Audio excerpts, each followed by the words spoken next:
이런 슬럼화 지역들은 굉장히 많아질 것이다 보고 있고요. 이러면 또 공급 가능 토지는 감소하고 공사 원가는 또 굉장히 증가를 한다. 시장이 점점 더 혼란스럽고 어려워질 수 있다. 안녕하세요, 이충민입니다. 우리나라의 속담을 살펴보면은 빈대 잡으려다 초가상간 다 태운다 라는 속담이 있습니다. 지금 이 속담을 말씀드린 이유는 정부가 빌라 시장을 바라보는 관점이 이 속담하고 딱 어울린다라고 생각해서 이 속담을 말씀드렸습니다. 자, 그래서 오늘의 주제는 빈대 잡으려다 초가상간 다 태우는 정부. 그러니까 전세 사기 잡으려다 빌라 시장은 지금 개폭망 중이다. 이렇게 주제를 잡아봤습니다. 정부에서 전세 사기 시장을 어떻게 보는지 판단을 할 때 대책들을 좀 살펴보면 되는데요. 이 대책들이 어떻게 이루어지는지 한번 살펴보도록 하겠습니다. 공시가격에 기존의 전세 사기가 터지기 이전에는 공시가격의 150%를 인정해 줬습니다. 그러면은 공시가격이 2억이라면 전세금이 3억까지 인정이 됐다. 이렇게 볼 수 있고요. 자, 전세 사기가 딱 터지고 나서 전세가가 너무 과하다. 그래서 156%로 줄였습니다. 그렇기 때문에 이게 3억이던 전세가가 2억 5,200으로 세대당 4,800만 원씩 전세가가 하락이 됐다. 전세가가 하락이 되면서 매매가 또한 계속적으로 하락을 하고 있다라고 볼 수 있는데, 아파트 거주 비율은 서울의 43%, 비아파트의 거주 비율, 그러니까 물론 단독 다가구도 있지만 대부분은 도시형 생활주택, 다세대주택, 연립주택, 오피스텔에 거주하는 비율이 높겠죠. 57%라고 말씀드릴 수 있습니다. 그래서 이 57%에 대한 정부에서 나오는 대책들이 지금 계속적으로 좀 많이 부족하다, 이렇게 말씀드릴 수 있습니다. 그래서 정부가 전세 사기를 방지하기 위해서 담보 인정 비율을 공시지가에서 굉장히 좀 낮추고 대책들을 여러 가지 발표를 했습니다. 발표를 했는데 결과를 한번 보여드리겠습니다. 결과가 참담합니다. 이 뜻은 뭐냐면 반영을 못했다라는 뜻이죠. 시장에서는 피부에 와닿지 않는 정책들이 나오고 있다. 그래서 인허가 물량을 살펴보면은 여러 가지 이제 그 수치들이 있는데, 가장 바로미터인 인허가 물량을 살펴보도록 하겠습니다. 인허가 물량이 빌라 같은 경우, 도시형 생활주택 같은 경우 연 단위도 그렇고 보시면 아시겠지만 굉장히 많은 수치, 그러니까 약 10분의 1 정도로 쪼그라들고 있습니다. 자, 이렇게 되면은 57%에 거주하는 서민, 그 다음에 빌라 다세대 사회초년생, 이런 분들이 5년 7년 뒤에는 갈 곳이 없습니다. 3년 5년 뒤에는 갈 곳이 없고 공급은 굉장히 부족해질 것이고, 그럼 갈 곳이 없어서 전세, 일부는 월세를 내더라도 거주하는, 그러니까 시장 외에 가격이 많이 형성될 것으로 예상을 하고 있습니다. 그래서 시장의 기대를 반영하듯이 올해 110 대책에 이제 전세 공시지가를 좀 개선한다, 시장 시세를 반영한다라는 대책을 발표했습니다. 임대보증 가입 시 시세를 반영하겠다. 시세를 반영한다라는 것은 공시지가 126%가 아니라 거래되는 시세. 그러면은 지금보다 이 126%를 딱 잡아놓는 지금보다는 훨씬 더 전세 가격이 상승할 것이고요. 그러면은 57%에 해당하는 비주거용 건물에 거주하는 사람들로 인해서 매매가가 좀 지금보다 더 활성화가 되고 가격이 현실화될 것으로, 상승을 해서 현실화될 것으로 이렇게 예상을 하고 있습니다. 기대가 크면 실망도 큰 법입니다. 분명히 110 대책에서 시세를 반영해서 현실화시키겠다. 그래서 시장에서는 환호를 했고 전세가가 상승하고 매매가가 안정이 되고 거래량이 증가를 할 것이다 라고 예상을 했지만 전부 다 빗나갔습니다. 6.13 대책을 한번 살펴보도록 하겠습니다. 자, 6.13 대책이 발표를 했죠. 110 대책의 후속 대책이라고 볼 수 있는데요. 자, 이 부분이 가장 중요한 부분입니다. 주택가격은 공시가격 인정 비율 140%를 우선 적용하고요. 담보 인정 비율도 90% 적용을 원칙을 견지한다. 이게 무슨 얘기냐면 140%에 여기에 90%이기 때문에 이렇게 해서 126%가 나왔던 겁니다.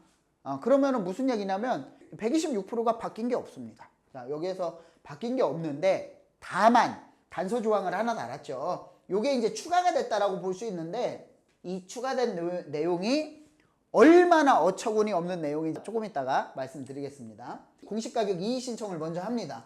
인정해서 허그가 아 그래 네 거는 너무 낮구나 내가 좀 올려줄게 이렇게 해서 인정을 하고 또 허그가 직접 의뢰한 감정평가 이 집은 너무 낮게 했대 그러니까 네가 좀 감정평가 좀 다시 해줘 해서 감정평가 법인이 산정한 감정가를 사용을 허용한다. 126%의 원칙은 기존에 있었던 원칙은 고수하지만 공시가격이 예를 들어서 1억이 나왔습니다.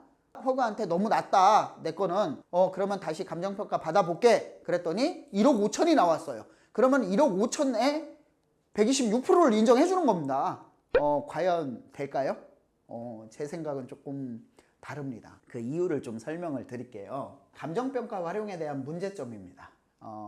시작도 안 했는데 문제점부터 말씀을 드리는데 이게 시작하기가 어렵기 때문에 말씀을 드리는 겁니다. 자, 공시가격하고 시세와 현저한 차이는 있는 걸 알고 계시죠? 아까 제가 말씀드렸듯이 빌라 다세대 주택 같은 경우에는 많게는 뭐 60% 선 시세에 그 다음에 좀 적게는 한 70% 선에서 이제 차이가 난다라고 볼 수 있습니다. 시세의 60%에서 70%에 반영되고 있다. 공시가격이. 자, 그래서 허그가 인정하고 허그가 지정한 감정평가 법인이어야 진행이 가능하다. 자, 임대인 신청 비용, 신청 가능. 자, 비용 부담은 누가 할 것인가. 이런 부분들은 다 그냥 한번 읽어보는 부분이고요. 자, 여기서 중요한 부분을 말씀드리겠습니다.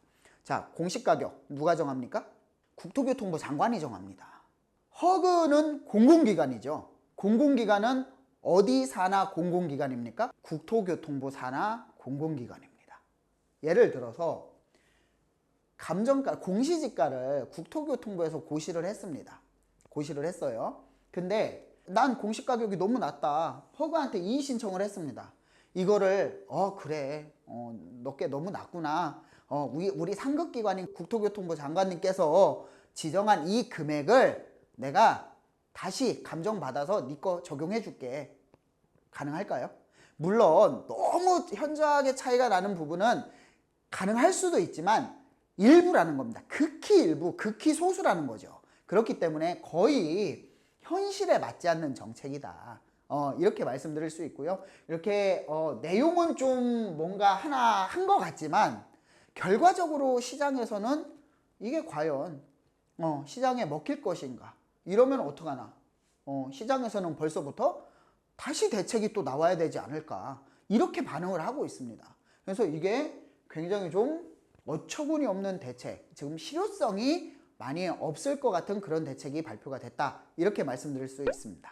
정부에서는 이런 126%를 고수하고 추가적으로 단서를 달아서 허그가 공시지가에 대한 이의 신청을 인정하고 허그가 정한 감정평가 법인에 대해서 감정평가를 다시 해서 시세에 적용을 하겠다라는 이런 추후의 단서 조항을 달았지만 이게 결과적으로 시장의 큰 방향을 틀어놓지 못하고 있습니다. 자, 이대로 빌라 시장이 계속 간다면 어떻게 될까요? 아까 공급량이 최하인 거, 그 다음에 인허가 물량도 계속해서 줄고 있는 거 알고 계시죠? 하지만 서울의 57%는 알고 계셔야 될 부분이 비아파트에 거주하고 있다는 사실, 이거는 정말 바꿀 수 없는 사실입니다. 누구나 아파트에 가고 싶지만 사회초년생이라든가 아니면은 저소득층 아니면은 중산층까지도 빌라에 거주하는 세대들이 굉장히 많습니다. 오히려 아파트에 거주하다가 노후에 자녀들 다 출가시키고 그런 다음에 아파트를 처분하고 다세대주택 빌라로 내려오시는 분들도 상당히 많습니다. 그렇기 때문에 이 빌라 시장을 이렇게 놨다가는 큰 혼란이 올 것으로 예상이 됩니다. 그래서 정부가 이대로 빌라 시장을 방치하면 어떻게 될 것인가 한번 상상해 보도록 하겠습니다. 매매 거래와 전세 거래가 감소를 하고 그 다음에 매매 가격이 하락하고 신축 공급이 감소를 하죠. 왜냐면 거래량이 없으니까 누가 지어놔도 안 파니까. 자, 그리고 대부분 빌라를 짓는 땅들은 어디에서 공급을 합니까? 토지는 노후된 단독주택이나 다가구주택 이런 주택들을 매입을 해서 빌라를 공급을 합니다. 자, 하지만 이런 공급이 줄어든다면 어떻게 되겠습니까? 중심지의 노후 지역은 계속적으로 증가를 할 것입니다. 이러면 도시의 슬럼화로 재개발 가능성 지역은 더욱더 높아지겠죠. 110 대책의 노후도도 원래 67%였는데 재개발을 활성화하기 위해서 60%로 노후도를 또 낮춰놨습니다. 그렇기 때문에 이런 슬럼화 지역들은 굉장히 많아질 것이다 보고 있고요. 이러면 또 공급 가능 토지는 감소하고 공사 원가는 또 굉장히 증가를 한다 이렇게 볼 수 있습니다. 결과적으로는요, 서민, 사회초년생, 사회적 약자가 거주하는 이런 비아파트의 주거 빌라 시장이 결과적으로는 주택 공급 감소로 인해서 시장이 점점 더 혼란스럽고 어려워질 수 있다 이렇게 말씀을 드릴 수 있습니다. 그래서 이렇게 흘러가는 것은 간단합니다. 결과적으로는 임대인들한테는 지금 매매가가 하락돼서 팔지도 못합니다. 팔려고 해도 팔리지도 않습니다. 그럼 어떻게 해요? 그냥 어쩔 수 없이 가져갑니다. 버티는 사람은 가져가고 돈이 조금 여유가 있는 분들은 보증금 계속 반환해가면서 일부 반환해가면서 가져가고 또 나머지 안 되는 사람들은 경매로 넘어가고 이런 시장입니다. 그러면은 추후에 중기적으로 3년에서 5년 사이에는 임대인들한테는 기회가 될 것이고요. 임차인들한테는 다시 이런 전세가가 올라가는, 아니면은 126%만 인정하는 전세 그리고 나머지 부분을 월세로 전환하기 때문에 이런 전세가가 낮아지는 게 아닙니다. 중기적으로 봤을 때 이런 현상을 머지않아 보실 수 있다. 이런 현상을 제가 막 원해서 말씀드리는 게 아니라 이런 현상이 상상이 간다. 조만간에 눈앞에 이런 현상이 펼쳐질 것이라는 게 상상이 간다. 그렇게 말씀드릴 수 있습니다. 자, 오늘 전달드린 이러한 정보를 토대로 좀 빌라 전세를 얻거나 아니면은 빌라 시장에 뭐 시장 참여자로 투자자로 유입을 하신다라고 고민을 하시는 분들은 좀 유익한 그런 시간이었으면 좋겠습니다. 자, 오늘은 이것으로 마무리를 하겠습니다. 감사합니다.